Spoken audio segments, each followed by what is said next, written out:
एक बेटे ने अपनी बूढ़ी माँ को एक वृद्ध आश्रम में ले जाकर छोड़ दिया।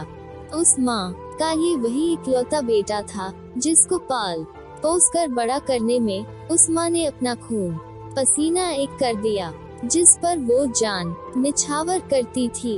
अपना पेट काट कर उसे पढ़ाया लिखाया। उसने अपने बेटे 970 के लिए वो सब कुछ किया जो एक माँ कर सकती थी, और आज भी उसके बेटे को किसी भी तरह की परेशानी ना हो, इसलिए आश्रम में रहने के लिए भी तैयार हो गई। वृद्ध आश्रम में रह रही माँ हमेशा अपने बेटे को याद करती, मगर बेटा बस साल में 979 बार उसको मिलने आता या फिर फोन पर बात कर लेता।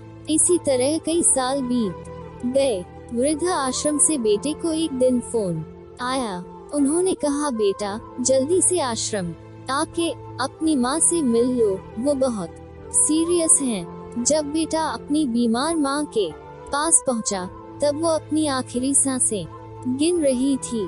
बेटे ने अपनी माँ से उसकी आखिरी इच्छा पूछते हुए कहा, माँ मैं तुम्हारे लिए क्या कर सकता हूँ बताओ।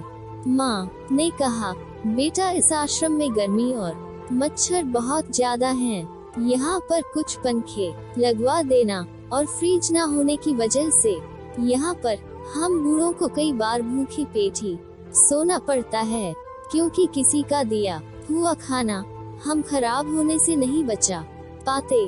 तो इस आश्रम के लिए 1-2 फ्रिज भी खरीद कर दे देना। बेटे ने अपनी माँ की सारी बात सुनी और अपनी माँ से पूछा, आपने इतने साल यहाँ पर गुजार दिए, पर आपने कभी भी ये बातें मुझसे नहीं कही, और अब जब आपके पास टाइम नहीं बचा है तब आप ये सब कह रही हैं, ऐसा क्यों? माँ ने बेटे को 97.9 जवाब देते हुए कहा, बेटा मैंने गर्मी, भूख और पीड़ा सहन कर ली, लेकिन मुझे पता है जब तेरे बच्चे तुझे यहाँ पर छोड़कर जाएंगे तब तू यह सब सहन नहीं कर पाएगा। इसीलिए तेरी सुविधा के लिए मैं तुझे ये सब लगाने के लिए कह रही हूँ।